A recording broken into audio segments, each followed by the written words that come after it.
Selamat datang kembali di channel Indasari. Bagaimana kabar kalian teman-teman? Video kali ini saya akan membahas tentang salah satu cerita yang biasa dialamin sama orang-orang yang tinggal di pedesaan. Cerita ini berasal dari seseorang bernama Mbok Sumatnih yang tinggal di suatu desa terpencil.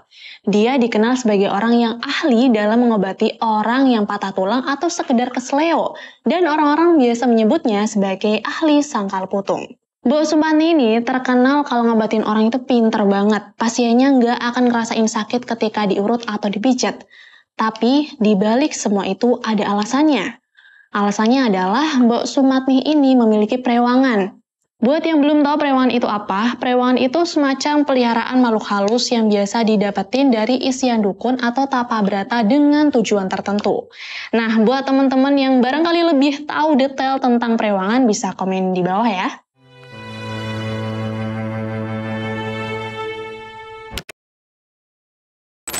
Awal cerita ini terjadi di tahun 90-an ketika Fanny yang masih sekolah di bangku SMP pindah ke rumah kakek neneknya semenjak kedua orang tuanya pergi merantau. Nah, Mbok Sumatnih ini adalah tetangganya kakek dan nenek Fanny.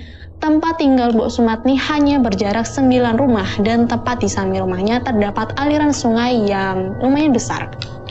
Ada keanehan yang sering terjadi ketika Mbok Sumatnih ini menangani pasien yang masih anak-anak. Mbok Sumatnih selalu mencium wajah anak-anak tersebut. Suatu hari, ketika Fanny lagi main sama teman-teman sebayanya, dia jatuh dan tangannya terkilir sampai nggak bisa digerakin lagi. Dan nenek Fanny pun membawa ke rumah Mbok Sumatnih untuk diurut. Gambaran sedikit nih tentang rumah Mbok Sumatnih. Rumahnya itu masih begitu sederhana, seperti rumah zaman dulu lah, terbuat dari kayu dan bambu. Padahal saat itu keluarga Mbok Sumatnih ini termasuk keluarga yang berada. Singkat cerita, sesampainya di rumah Mbok Sumatnih, tukang urut itu nanya, "Kenapa ini? Cucunya kok bisa begini, Mbah?" Tapi belum sampai neneknya Fanny menjawab, Mbok Sumatnih langsung membawa Fanny masuk dan merebahkan tubuh Fanny di kasur yang ada di ruang tamu. Neneknya Fanny pun ikut masuk dan duduk di kursi dekat kasur tepat di samping pintu yang mengarah ke dapur. Mbok Sumatnih lalu mulai membuka kancing baju Fanny dan meminta izin untuk melepaskan baju. Tepat ketika Fanny akan membuka bajunya, tiba-tiba dia melihat sosok anak kecil laki-laki berdiri di depan pintu masuk rumah Mbok Sumatnih. Laki-laki kecil itu menggerakkan bibirnya pelan dan mengatakan, "Jangan mau, jangan mau." Seperti tahu apa yang dilihat oleh Fanny, Mbok Sumatnih langsung menimpali omongan anak kecil itu. "Udah, nggak usah malu, lepasin aja bajunya, sama-sama anak kecil kok." Di situ Fanny pun terkejut, karena gimana bisa Mbok Sumatnih tahu kalau dia sedang melihat sosok anak kecil itu, padahal duduknya si Mbok Sumatnih ini membelakangi pintu. Prosesi urutan dimulai dari tangan Fanny ditekuk secara paksa agar baju yang dipakai Fanny bisa dilepas. Fanny menjerit kesakitan dan di waktu yang sama nggak sengaja Fanny melihat ada sosok tepat di belakang Mbok Sumatnih. Dia berbulu hitam, taringnya panjang sampai dada, tingginya bahkan menyentuh langit-langit rumah. Dengan dua bola mata merah besar yang seperti menyatu. Yap, sosok itu seperti genderuwo. Dan lagi-lagi di situ Mbok Sumatnih seperti tahu kalau Fanny melihat sosok genderuwo itu di belakangnya. Mbok Sumatnih hanya tersenyum tipis, menatap Fanny dan mengusir makhluk itu seperti dia mengusir seekor kucing. Sebelum Mbok Sumatnih memijat tangan Fanny, Mbok Sumatnih sempat mengunyah satu potong tahu putih mentah dan diludahkannya ke tangan Fanny yang sakit itu. Lalu Mbok Sumatnih mulai memijat perlahan. Anehnya, rasa sakit itu nggak kerasa lagi. Kini Fanny pun benar-benar sembuh seperti sedia kala. Setelah dipijat, Fanny dan neneknya pun izin pulang. Ketika Fanny berjalan keluar, ia melihat sosok lain lagi, yaitu sesosok nenek-nenek yang sedang membungkuk. Ketika Fanny melihat kepala nenek itu, kepalanya bergerak patah-patah sampai terdengar gemertak tulang. Lalu tiba-tiba kepalanya berputar sampai dagunya berada di atas. Dengan kepala yang terbalik, sosok tersebut tersenyum ke arah Fanny dengan air liur yang menetes kemana-mana. Nenek sendiri tahu jika cucunya sedang memperhatikan sosok lain. Tanpa pikir panjang, tangannya mengusap ke wajah Fanny dan segera mengajaknya pulang. Tapi di tengah perjalanan, neneknya Fanny baru sadar kalau dia belum membayar uang pijat Mbok Sumatnih. Akhirnya mereka berdua pun balik lagi ke rumah Mbok Sumatnih. Nah, sesampainya di rumah Mbok Sumatnih, Fani dan neneknya terpaku melihat Mbok Sumatni sedang menatap ke arah dinding bambu rumahnya. Fani juga melihat sosok nenek membungkuk tadi sedang menempel di dinding. Setelahnya Mbok Sumatni mengendus-endus tempat yang tadi digunakan Fani berbaring saat pijat. Sampai kemudian Mbok Sumatni menyadari kedatangan Fani dan neneknya. Neneknya Fani pun berkata, "Iki aku lali bayar Mbok, maklum mes tuwo." Saat Fani memberikan uangnya, tiba-tiba Mbok Sumatni menarik Fani dan mencium pipi Fani dengan sisa-sisa tahu yang masih menempel di bibirnya, sambil bilang, "Gemes aku Cahayu." Dan bersamaan dengan itu, Fani melihat anak kecil yang tadi ada di depan rumah Mbok Sumatni sekarang sedang berdiri di sebelah pintu. Namun anehnya sekarang dia menangis dengan tatapan iba. Fani memang sejak kecil bisa melihat hal-hal yang jarang bisa dilihat oleh orang biasa. Bahkan dulu saat masih di bangku taman kanak-kanak, Fani tidak bisa membedakan mana manusia dan mana golongan jin saking miripnya. Tapi dari sekian banyak makhluk golongan jin yang Fani lihat, gak ada sosok yang lebih menyeramkan dari kedua sosok di rumah Mbok Sumatni. Wajah kedua sosok itu terus menghantui pikiran Fani selama berhari-hari. Hingga pada suatu hari, hal besar mulai menimpa Mbok Sumatni. Mbok Sumatni tiba-tiba jatuh sakit. Katanya sakit tidak wajar karena banyak bermunculan borok di badan. Namun anehnya, pola makan Mbok Sumatni ini kian hari makin gila. Seperti tidak mencerminkan orang yang sedang sakit. Makanannya banyak banget dan terlihat sangat tidak wajar. Cerita ini didapat dari salah satu anak Mbok Sumatni yang bernama Pak Mojo. Dia berniat untuk membelikan sepiring mie instan untuk makan Mbok Sumatni. Namun, kurang dari 1 menit mie instan itu habis begitu saja dimakan Mbok Sumatni. Mbok Sumatni pun berteriak pada Pak Mojo, "Wes langsung wes kerdus dimasak, aku ngelih." Pak Mojo pun keheranan melihat ibunya makan sebanyak itu. Tapi tanpa pikir panjang karena takut ibunya marah, Pak Mojo langsung memasak mie instan 1 kardus yang baru dia beli dan berakhir seperti tadi lagi. Mie instan itu ludes dengan cepat di lahap Mbok Sumatni. Sampai suatu hari, Pak Mojo ini ingin mengadakan acara doa bersama di rumahnya dengan tujuan supaya Mbok Sumatni bisa segera sembuh dari penyakit anehnya ini. Ketika segala sesuatu sudah disiapkan oleh keluarga, Mbok Sumatni ini teriak-teriak kelaparan padahal kata Pak Mojo, dia baru saja makan 4 piring nasi 30 menit yang lalu. Bener-bener edan Mbok Sumatni ini dan gak butuh waktu lama Mbok Sumatni minta nambah lagi. Entah gimana caranya dia bisa tahu di dapur ada 3 ekor ayam mentah yang akan dimasak oleh tetangga yang sedang bantu-bantu. Di situ Pak Mojo pun menjelaskan kepada Mbok Sumatni bahwa ayam itu mau dimasak dan mau disajikan untuk acara. Tapi Mbok Sumatni tidak peduli dan terus berteriak minta ayam mentah itu buat dia makan. Dengan terpaksa, Pak Mojo pun memberikan 3 ekor ayam yang mentah itu ke Mbok Sumatni dan langsung dilahapnya sampai ke tulang-tulang. Fani sendiri hampir setiap malam sering mendengar suara teriakan Mbok Sumatni minta makan. Padahal rumahnya berjarak cukup jauh, tapi anehnya suara teriakan Mbok Sumatni itu sangat terdengar jelas. Karena sudah cukup terganggu, akhirnya para tetangga berinisiatif untuk membantu Pak Mojo dengan cara sering memberi makan kepada Mbok Sumatni supaya dia tidak teriak lagi. Namun tetap saja, setiap malam Mbok Sumatni masih saja kerap mengumpat, tertawa, berteriak, dan menangis tanpa sebab. Bahkan saat ada anak kecil lewat di depan rumahnya, Mbok Sumatni ini bisa mengetahuinya. Dia pasti akan berteriak dari dalam rumah menyapa anak kecil itu. Mendengar panggilan Mbok Sumatni, anak-anak kecil yang lewat di depannya pasti lari ketakutan. Sebab saat Mbok Sumatni menyapa mereka dari dalam rumahnya pasti akan diiringi suara ketawa terbahak-bahak. Suatu hari hujan disertai angin kencang turun begitu hebat mengguyur desa. Tepat di belakang rumah Mbok Sumatni ada sebuah pohon randu yang tertiup kesana kemari seperti hampir tumbang ke rumahnya. Paginya, melihat pohon randu yang condong ke rumah Mbok Sumatni, putra Pak Mojo yang bernama Chandra memutuskan untuk menebang pohon tersebut. Chandra mulai menebang pohon randu sendirian menggunakan kapak yang dia bawa dari rumahnya. Chandra yang berumur sekitar 21 tahun itu tak mau jika suatu hari pohon randu yang sangat besar itu roboh menimpa rumah neneknya. Setelah pohon ditumbangkan ke arah berlawanan, Chandra segera merapikan dahan-dahannya yang tercecer lalu ditumpuk di belakang rumah neneknya supaya lebih rapi. Selesai membereskan pekerjaannya, Chandra pulang ke rumah dan karena capek dia pun langsung tidur. Tapi tiba-tiba Chandra merasa seluruh tubuhnya gatal-gatal. Betapa kagetnya Chandra saat membuka mata dan melihat di sekujur tubuhnya ada ratusan ulat bulu hitam sebesar jempol orang dewasa. Chandra sontak berteriak sekencang-kencangnya. Mendengar teriakan itu, ibunya langsung menghampiri Chandra dan ikut histeris melihat anaknya dikerubungi ulat bulu. Pak Mojo yang melihat anaknya dikerumuni ulat langsung berinisiatif menghilangkan ulat-ulat itu menggunakan sapu lidi. Ulat demi ulat pun dia buang keluar rumah dan dibakarnya. Lalu lanjut menenangkan dan membantu menggaruk-garuk tubuh Chandra. Tapi karena tidak tahan dengan rasa gatalnya, sambil menangis tiba-tiba Chandra berdiri dan lari ke dapur mengambil sebilah pisau kemudian menggores pisau itu ke seluruh tubuhnya. Aneh, Chandra tidak merasakan sakit dan perih akibat sayatan pisau tersebut. Mungkin karena rasa gatal yang begitu luar biasa sehingga rasa sakit itu kalah dengan rasa gatalnya. Darah segar pun mengucur deras, membuat ibunya semakin histeris dan bingung harus berbuat apa.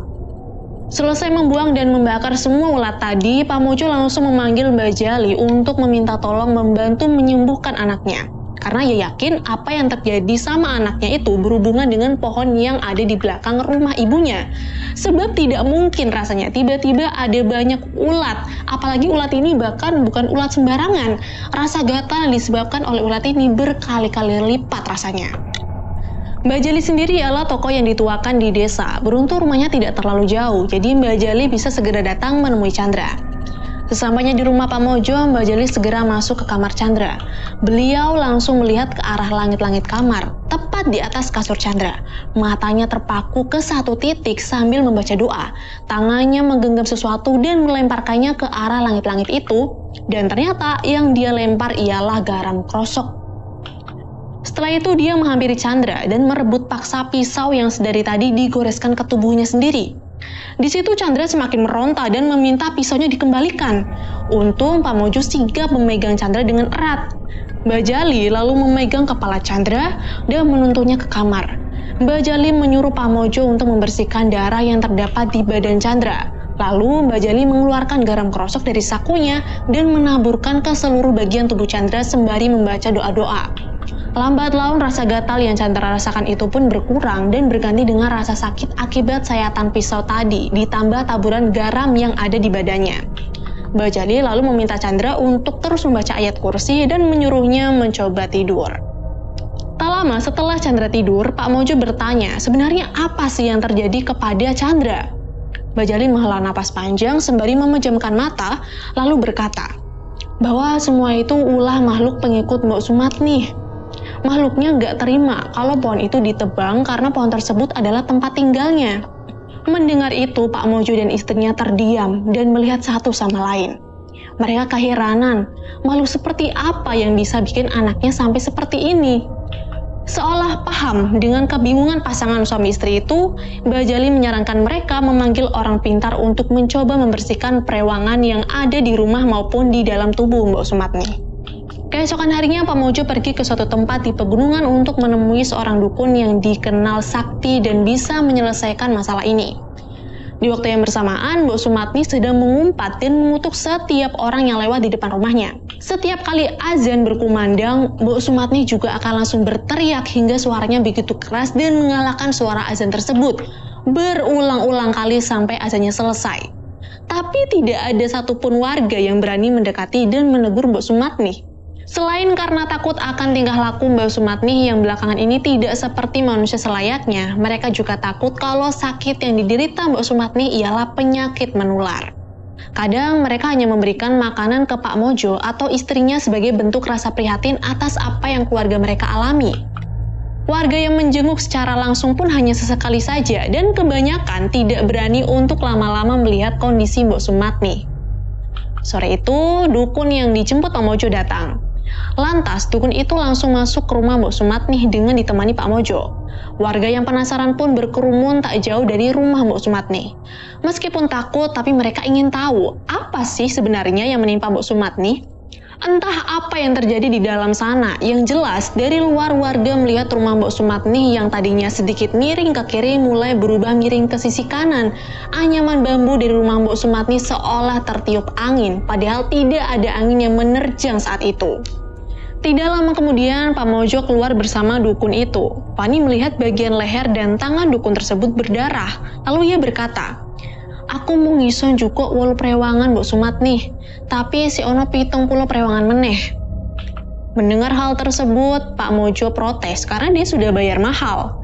Tapi mau gimana lagi, si dukun mengaku telah menyerah. Tidak lama setelahnya, terdengar dari dalam rumah Mbok Sumatnih menimpali percakapan mereka di luar. "Kowe iki sopo, isamu opo? Ilmu rak sepiro ora, tirakat rak tahu. Meh kurang ajar buak prewanganku. Cacuk." Mendengar ejekan Mbok Sumatnih, dukun itu tak terima dan terlihat marah lalu langsung masuk lagi ke rumah Mbok Sumatnih. Pintu mendadak tertutup dengan keras dan tak tahu apa yang selanjutnya terjadi di dalam sana. Tak lama setelah itu, dukun keluar lagi dan segera pulang lari terbirit-birit tanpa mengucapkan sepatah kata pun. Sementara Mbok Sumatnih tertawa terbahak-bahak. Hari pun berganti. Pak Mojo pergi ke sawah untuk melihat pertaniannya. Kemudian seorang anak laki-laki mendatangi Pak Mojo dan memberitahu bahwa dukun yang mengobati Mbok Sumatnih kemarin meninggal dunia.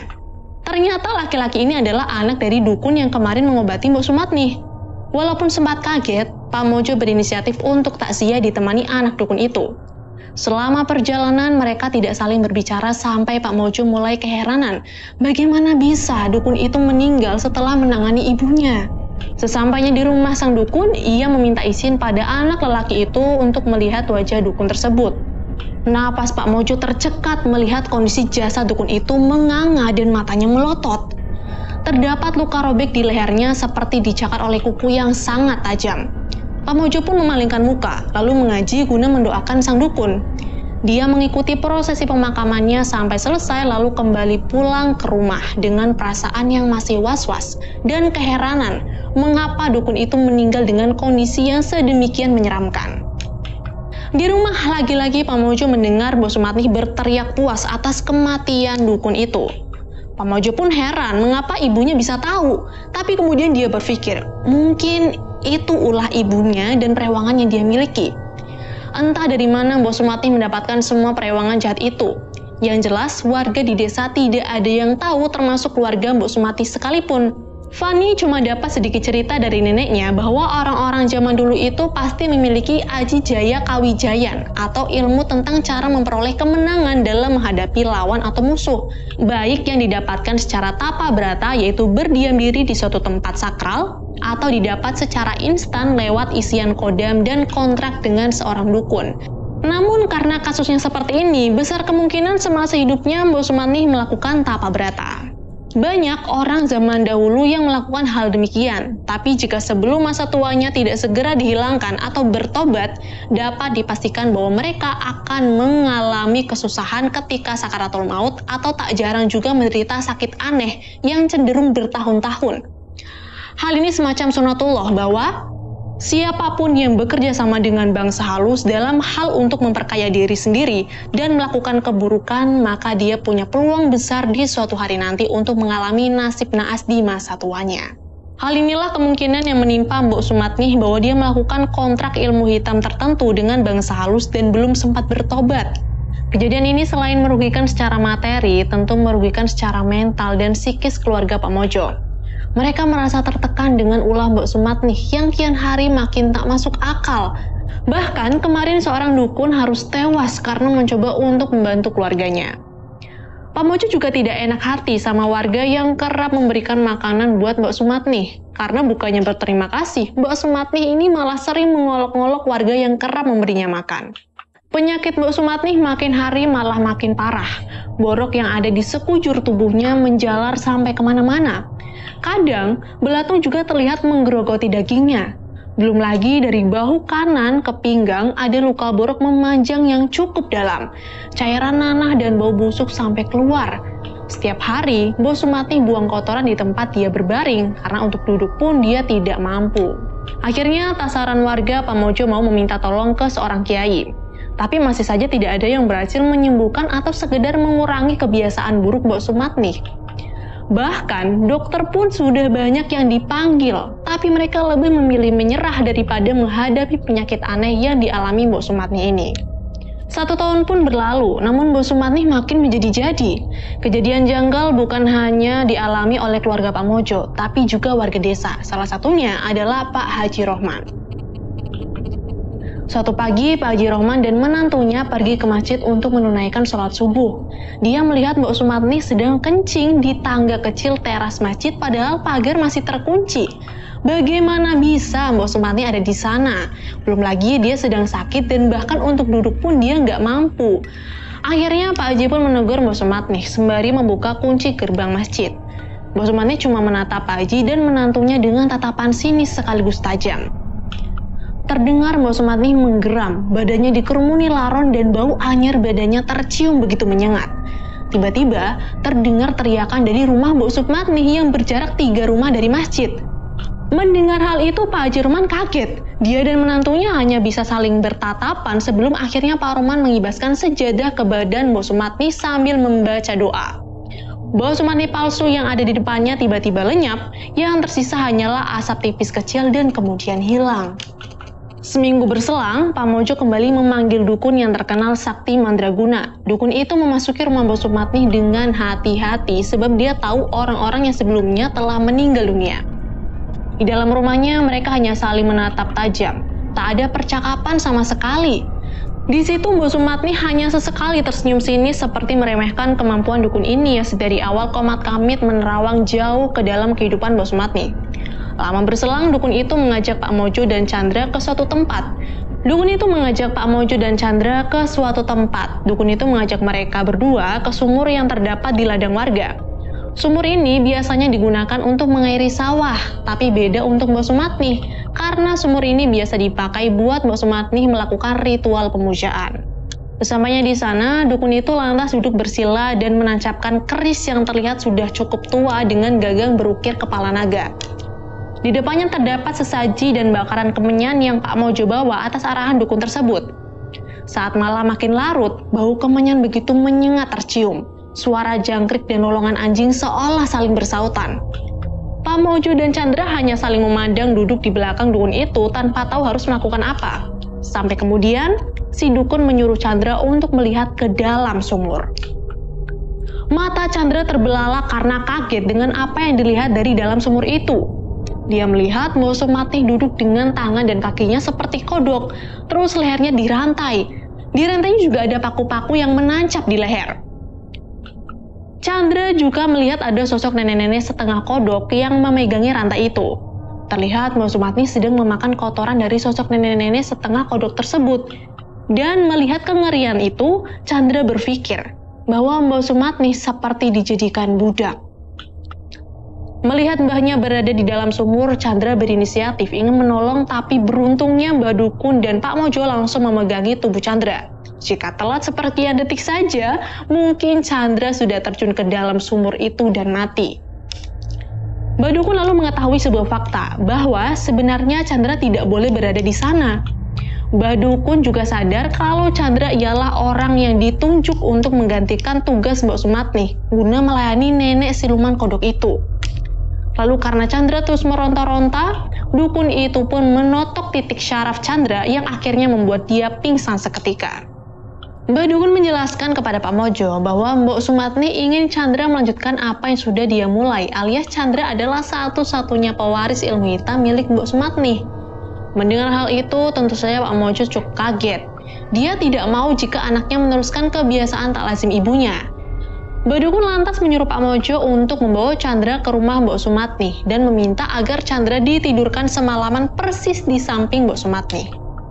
Sesampainya di rumah, Mbok Sumatnih terlihat sedang berteriak, tertawa, menangis, dan mengumpat. Pak Mojo dan Mbak Dukun langsung masuk ke rumah Mbok Sumatnih. Dia pelan-pelan meletakkan Chandra persis di samping tubuh ibunya yang berbau busuk. Matanya setengah melotot dan tersenyum begitu menyeramkan. Tangan Mbok Sumatnih kemudian meraih tubuh Chandra yang sudah pingsan tanpa berbicara sepatah kata pun.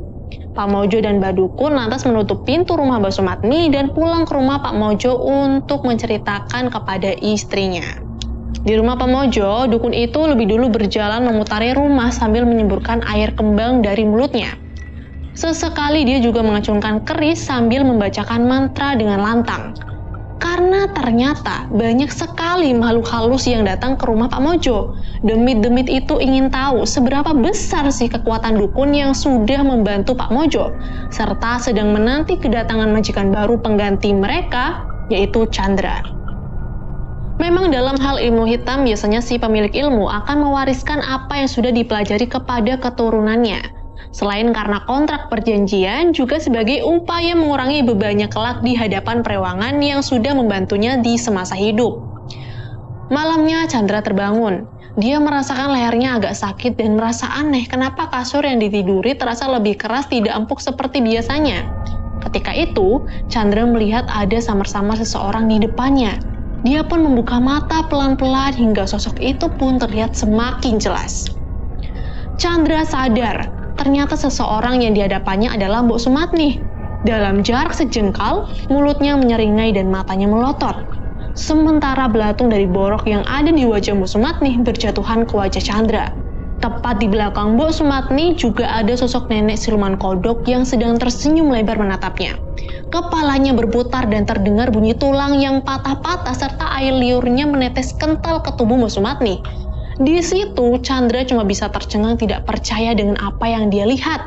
Tubuhnya lemas, badannya menggigil kedinginan, keringat bercucuran, dan di saat bersamaan, Chandra merasakan mual karena bau busuk dan belatung yang terus berjatuhan di wajahnya. Chandra lalu memejamkan mata dan mengumpulkan tenaga yang tersisa. Tangannya mendorong tubuh Mbok Sumatni sampai terjungkal ke bawah kasur. Tak peduli dengan itu, Chandra segera membuka pintu rumah neneknya dan lari menuju rumah sambil menangis histeris. Sementara dari rumah neneknya terdengar jelas bagaimana Mbok Sumatni tertawa cekikikan. Tiba di rumah, Chandra langsung protes kenapa dia ditidurkan di samping mbahnya. Dan Mbak Dukun menjelaskan bahwa sebenarnya Mbok Sumatni itu sudah meninggal dunia, tetapi dia terikat perjanjian gelap dengan siluman kodok yang membuat ruhnya harus mengabdi pada siluman itu untuk selama-lamanya. Sementara yang berada di rumah bukanlah Mbok Sumatni yang asli, dia hanyalah raga yang sudah diisi oleh banyak makhluk halus. Semua ini disebabkan oleh Mbok Sumatni yang ingin hidup abadi. Salah satu ritual Mbok Sumatni dengan cara selalu menciumi anak-anak kecil. Bagi orang awam mungkin itu hal yang lumrah ya, tapi kata Mbak Dukun saat Mbok Sumatni mencium anak-anak kecil, disitulah dia mengambil sari-sari anak kecil sebagai tata cara supaya dia bisa hidup abadi. Mbak Dukun menjelaskan alasan kenapa Chandra ditidurkan di samping Mbok Sumatni semata-mata agar Chandra tidak jadi pewaris ilmu hitam neneknya. Sayangnya sebelum pagi menjelang, Chandra malah sudah terbangun dan lari meninggalkan Mbok Sumatni. Semenjak malam itu, Chandra dan keluarganya mengalami banyak teror dari perewangan Mbok Sumatni. Badan Chandra mulai kurus, matanya mulai celung dan menghitam karena banyak sekali teror-teror yang dialami. Dia juga sering kesurupan dan yang paling parahnya lagi, Chandra itu sering berpindah-pindah tempat ketika dia tidur. Jadi pas lagi tidur, perewangan Mbok Sumatni itu bisa memindahkan tubuhnya ke suatu tempat. Maka dari itu, ibunya Chandra dan Pak Mojo setiap hari selalu gantian berjaga untuk menjaga Chandra. Tapi suatu malam, sepangsa suami istri ini lengah. Istrinya sedang tidur dan Pak Mojo juga ikutan tidur. Ketika bangun, Pak Mojo kaget, Chandra sudah tidak ada di tempatnya. Mereka pun panik mencari ke sudut-sudut rumah termasuk ke rumahnya Mbok Sumatni. Tapi ternyata hasilnya nihil. Sampai kemudian Pak Mojo terpaksa meminta bantuan warga.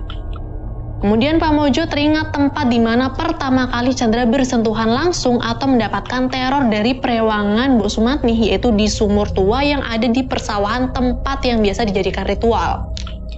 Dan benar saja, setelah warga dan Pak Mojo itu berangkat bareng-bareng ke sumur itu, di sana ada Chandra yang sedang tidur di bibir sumur. Pak Mojo pun berusaha membangunkan anaknya, dan ketika bangun, Chandra kaget karena saat tidur dia tidak merasakan apa-apa. Beberapa hari sebelumnya, Chandra juga sempat mengalami kejadian yang mirip-mirip ketika dia sedang tidur. Jadi, saat dia sedang tidur, dia ditemukan ada di kuburan keramat desa sebelah. Menurut orang yang mengerti, Prewangan bisa melakukan hal seperti itu berarti Prewangan ini ilmunya sudah sakti mandraguna. Sebenarnya Pak Mojo ingin memanggil kiai atau dukun-dukun lagi untuk mengobati Chandra dan Mbok Sumatni. Tapi Pak Mojo merasa sedikit tidak enak hati karena beberapa orang yang membantu Pak Mojo, dukun maupun kiai, banyak yang mengalami hal naas setelah menanganinya, bahkan sampai meregang nyawa. Hingga suatu malam ketika Pak Mojo sedang menjaga Chandra, tiba-tiba anaknya yang sedang tidur itu bangun. Pak Mojo kaget karena Chandra terbangun dan langsung mengambil posisi bersila dengan tangan ada di dadanya. Tiba-tiba pintu rumah Pak Mojo juga terbuka dan berhembus angin yang kencang. Ketika angin itu berhembus dan mengenai tubuh Pak Mojo, Chandra menunjukkan gelagat seperti menyambut tamu yang terhormat dan menundukkan kepalanya. Karena bingung dan takut, akhirnya Pak Mojo memberanikan diri untuk meminta tolong lagi nih ke Mbah Jali. Mbah Jali ini adalah sesepuh desa yang sebelumnya pernah ngobatin Chandra ketika tubuh Chandra dikerubungi ulat.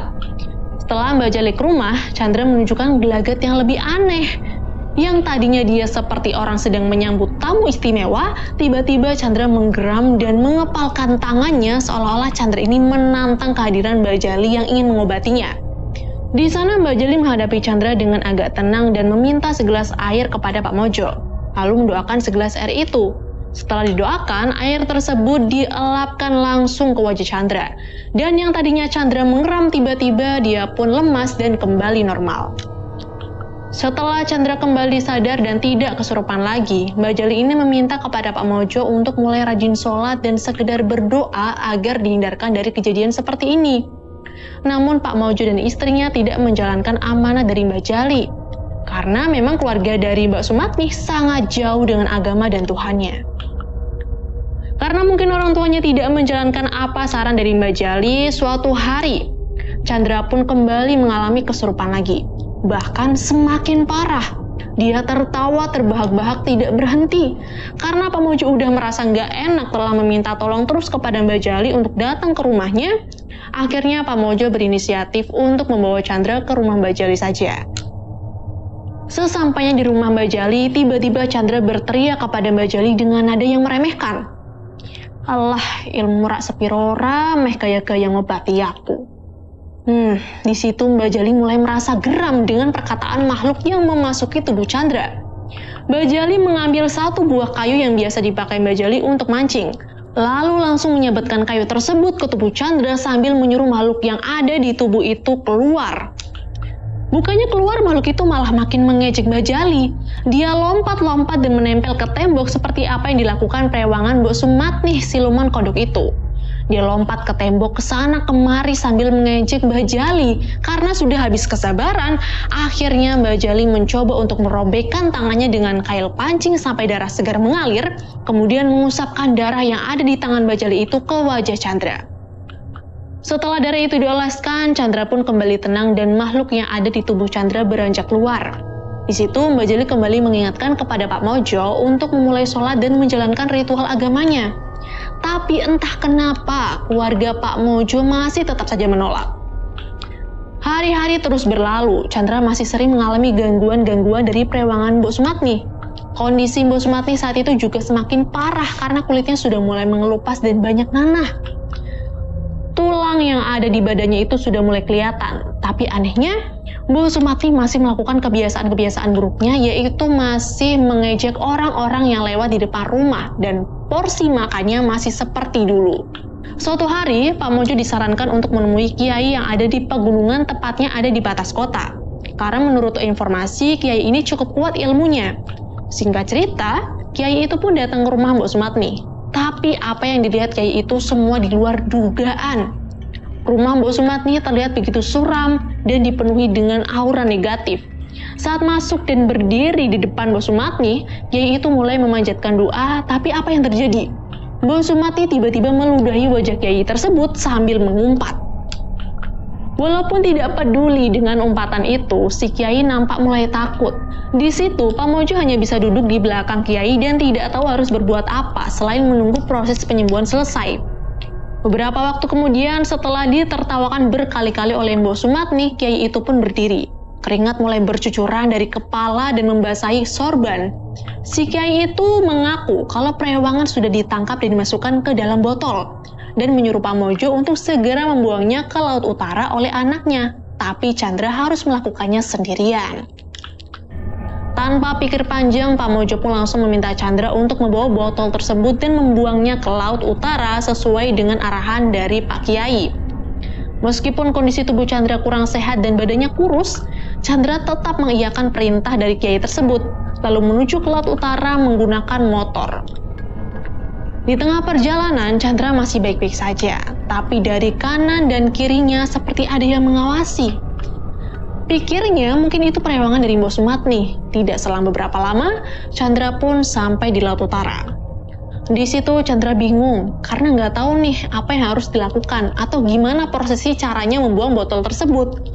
Akhirnya tanpa pikir panjang, Chandra cuma sekedar membuang botol itu ke laut dengan cara yang biasa. Singkat cerita, sesampainya di rumah, Chandra dan Pak Kiai ini dikagetkan dengan suara tawa terbahak-bahak dari rumah Mbok Sumatni. Di situ Mbok Sumatni bertanya kepada Pak Kiai, "Apa sing kowe buang kuwi? Prewanganku, lah iki apa?" Mbok Sumatni terus tertawa terbahak-bahak. Di situ Pak Kiai kaget dengan apa yang dia lihat. Ternyata Prewangan yang tadi dimasukkan ke dalam botol dan dibuang ke Laut Utara sudah ada lagi di samping Mbok Sumatni. Dengan kata lain, hal yang dilakukan Chandra tadi sia-sia. Prewangan yang dibuang Chandra tadi itu jumlahnya ada 70.